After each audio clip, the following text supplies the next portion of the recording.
अच्छा फ्रेंड्स, क्या वजह है आपको एचपीएलसी रूम में काम नहीं मिलता, आपको एचपीएलसी पे वर्किंग नहीं मिलती क्यूसी के अंदर?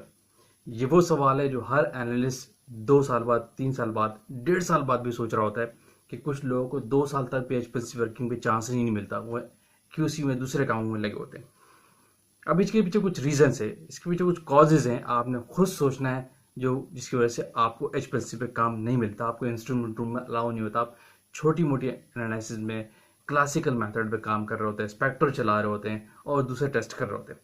आज इस वीडियो में आपको वो रीज़न बताता हूँ कि क्या वजह है आपको एचपीएलसी वर्किंग नहीं मिलती अपने करियर में इतनी जल्दी। आपको साल गुजर जाता है, 1.5 साल गुजर जाता है, लेकिन आपने एचपीएलसी नहीं चलाया होता। ऐसा बहुत सी जगहों में होता है।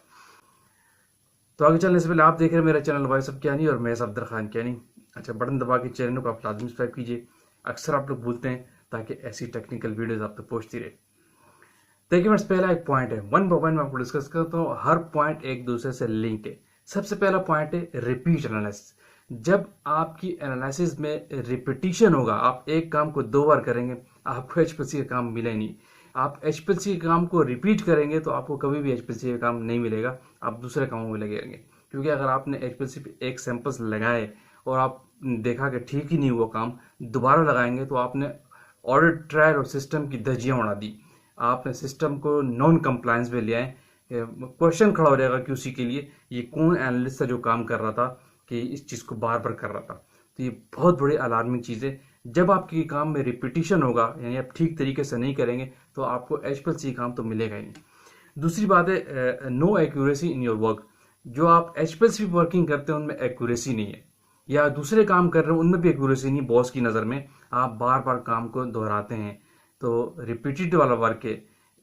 रिपीटिशन कब होती है? जब आपके काम में एक्यूरेसी नहीं होती, डेफिनेटली। तो इस केस पे भी मैनेजमेंट आपको एचपीएलसी पे अलाउ नहीं करती, क्योंकि एचपीएलसी का काम ही ऐसा है, उस पर रिपीटिशन नहीं चाहिए। और दूसरा, क्यूसी में किसी काम में भी रिपीटिशन नहीं चाहिए। आरएफटी का फेनोमेना है, राइट फर्स्ट टाइम। ये जिसने सीख लिया, जिसका मतलब वो सारे काम कर लेगा। इसलिए जब आपके काम में एक्यूरेसी नहीं होगी, हैंडलिंग भी ठीक नहीं होगी, तो भी आपको काम नहीं मिलता एचपीएलसी पे। तो आपने अपने काम में रिपीट एनालिसिस को दूर करना है और काम में एक्यूरेसी लानी है, तो आपको एचपीएलसी पे अलाउ होगा। तीसरा पॉइंट है ऐसे रिजल्ट्स फेल्स। यानी आपको अगर एचपीएलसी पे काम मिल भी गया, कभी दिया भी गया, तो अक्सर उसके रिजल्ट फेल हो रहे हैं। स्पेक्ट्रो भी चला रहा तो आपके रिजल्ट फेल आते हैं, और वही सैंपल कोई दूसरा एनालिसिस करता है तो उसके रिजल्ट पास हो जाते हैं। इट मीन्स कि आपकी हैंडलिंग ही ठीक नहीं है। तो इस केस में आपने इंप्रूव करना है अपने आप को कि आप किसी भी चीज में ऐसे परफॉर्म कर रहे, चाहे स्पेक्ट्रो हो, स्पेशली अगर एचपीएलसी पे आपको दिया गया है तो उसके रिजल्ट फेल नहीं होने चाहिए। और फेल कब होते हैं, इससे कनेक्टेड बातें हुए इनकरेक्ट सैंपल प्रिपरेशंस। अब चौथा पॉइंट मैं आपको यही बताऊंगा कि आपके जब रिजल्ट्स फेल होते हैं, ऐसे के रिजल्ट्स, तो आपको एचपीएलसी वर्किंग नहीं मिलेगी। एचपीएलसी के काम में ऐसा नहीं होगा कि आप बार बार उसको एक चीज को 3 बार लगाए, 4 बार लगाए। कंप्लायंस ऑडिट ट्रायल आपको फंसा देगा। चौथा पॉइंट है इनकरेक्ट सैंपल प्रिपरेशन। जब आप सैंपल ही ठीक नहीं बनाते तो डेफिनेटली आपका रिजल्ट भी फेल होता है, आपकी हैंडलिंग भी खराब होती है और आपकी रिपीट एनालिसिस भी होती है। तो बेस क्या है? सिंपल। जब आपका सैंपल ठीक नहीं बनता तो इट मीन्स कि आपके रिजल्ट रिपीट होंगे, आपके रिजल्ट फेल होंगे। और सैंपल ठीक क्यों नहीं बनता? कि आप डॉक्यूमेंट को ठीक तरीके से स्टडी नहीं कर रहे।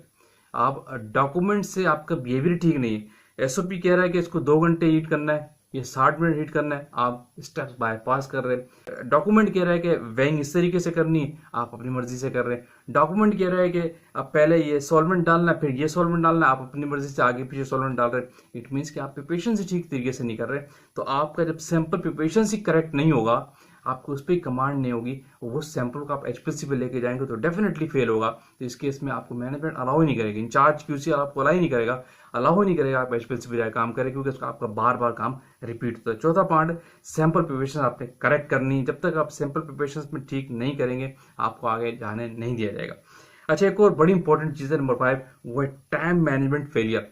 आपको जो एचपीएलसी पे जब वर्क मिलता है तो आप उसको मैनेज नहीं कर पाते। यानी आपको काम दिया है एचपीएलसी पे 5 घंटे का, आप उसको 8 घंटे में कर रहे हैं, रिजल्ट प्रोडक्शन को रोक रहे हैं, लेट कर रहे हैं, आपसे मैनेज ही नहीं हो रहा। आपको नहीं पता कि एचपीएलसी को जब मुझे वर्क मिला है तो पहले मुझे एचपीएलसी पे क्या काम करना है, पहले किसको प्रिपेयर करना है, स्टैंडर्ड को किस टाइम प्रिपेयर करना है, मोबाइल पेज को किस वक्त बनाना है, और एचपीएलसी को सेचुरेशन पे किस वक्त लगाना है, कॉलम किस तरह सेट करना है।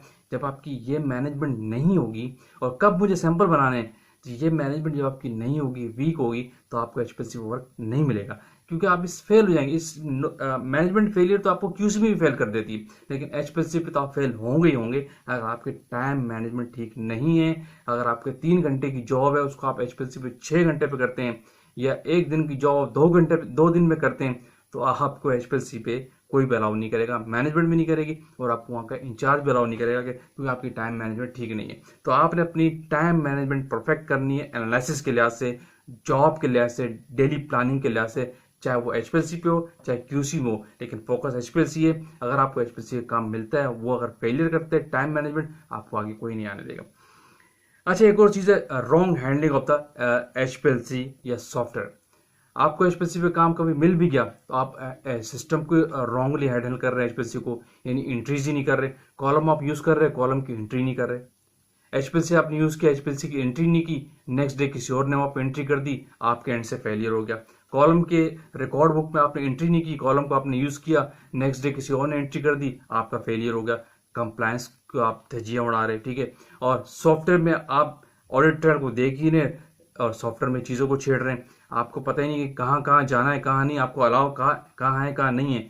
आपको ट्रेनिंग भी दी जा रही है, लेकिन आप फिर भी अपनी मर्जी से सॉफ्टवेयर में घुस रहे हैं, यहाँ वहाँ जा रहे हैं, जो ऑडिट ट्रायल में आपको फंसा रहे हैं, क्यूसी को भी फंसा रहे हैं, सिस्टम को भी फंसा रहे हैं, अपने आप को भी फंसा रहे हैं। तो इसीलिए रॉन्गली आप हैंडल करते हैं अगर एचपीएलसी को या सॉफ्टवेयर को, तो भी आपको कोई वहाँ नहीं जाने देगा, क्योंकि उनको पता है ये सिस्टम को छेड़ता है, सिस्टम में प्रॉब्लम करता है। तो इस केस में भी आपको आगे कोई नहीं आने देगा।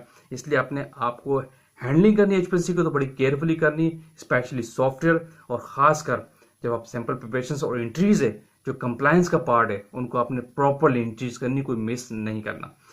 फिर सातवां इंपॉर्टेंट पॉइंट है वो है पॉलिटिक्स।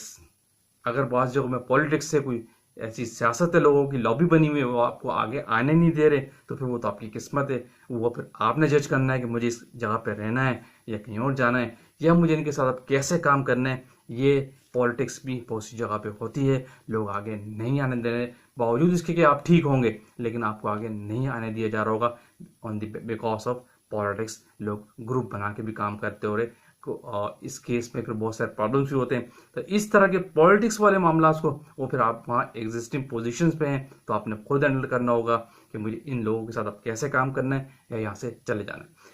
ठीक है फ्रेंड्स, ये वो इंपॉर्टेंट पॉइंट है जिसकी वजह से आप फेलियर होते हैं इन पॉइंट्स में, तो आपको एचपीएलसी पे काम नहीं मिलता। मैं पॉइंट दोबारा रिपीट कर देता हूँ, अगर ये आपके पॉइंट वीक हैं तो आपको एचपीएलसी पे काम नहीं मिलेगा। नंबर 1 है रिपीट एनालिसिस, नंबर 2 है no accuracy in your work, ठीक है। नंबर 3 है ऐसे result fails again and again, अगर आपके ऐसे रिजल्ट बार बार फेल होते हैं। नंबर 4 है इनकरेक्ट सैंपल प्रिपरेशन, अगर आप सैंपल ठीक तरीके से प्रिपेयर नहीं करते एचपीएलसी के लिए। नंबर 5 है time management failure specially on HPLC, ठीक है। और नंबर 6 है रॉन्गली हैंडल एचपीएलसी और सॉफ्टवेयर ऑफ द एचपीएलसी, तो भी आप प्रॉब्लम फेस करेंगे। और नंबर 7 पॉइंट था पॉलिटिक्स इन योर डिपार्टमेंट। तो ये वो चीज़ें हैं, अगर आपके अंदर वीक हैं, जिनको आप ओवरकम नहीं करते हैं, तो आप एचपीएलसी की तरफ नहीं जा सकेंगे। होपफुली टिप्स ही इंपॉर्टेंट पॉइंट थे कि लोग सवाल करते हैं कि हमें इतना अर्सा हो गया, हम एचपीएलसी हमने नहीं चलाया। इन चीज़ों को हमेशा गौर करें, आप एचपीएलसी में कामयाब हो जाएंगे, क्योंकि एचपीएलसी डोमिनेंट इंस्ट्रूमेंट है, हर कंपनी में यूज होता है। आपका करियर का स्टार्ट 2 साल 3 साल 5 साल का है, तो आपको एचपीएलसी पे कमांड ट्रबल शूटिंग वाइज हो जानी चाहिए। वीडियो का पेंड करते हो, फुल वीडियो आपने लाइक की, शेयर कीजिए, कमेंट्स कीजिए। अगेन कहूँगा जो लोग चैनल पर न्यू है वो तो लाजमी सब्सक्राइब कीजिए, ताकि ऐसी टेक्निकल वीडियोस आप तक पहुंचती रहे। थैंक यू फॉर वॉचिंग, अल्लाह हाफिज़।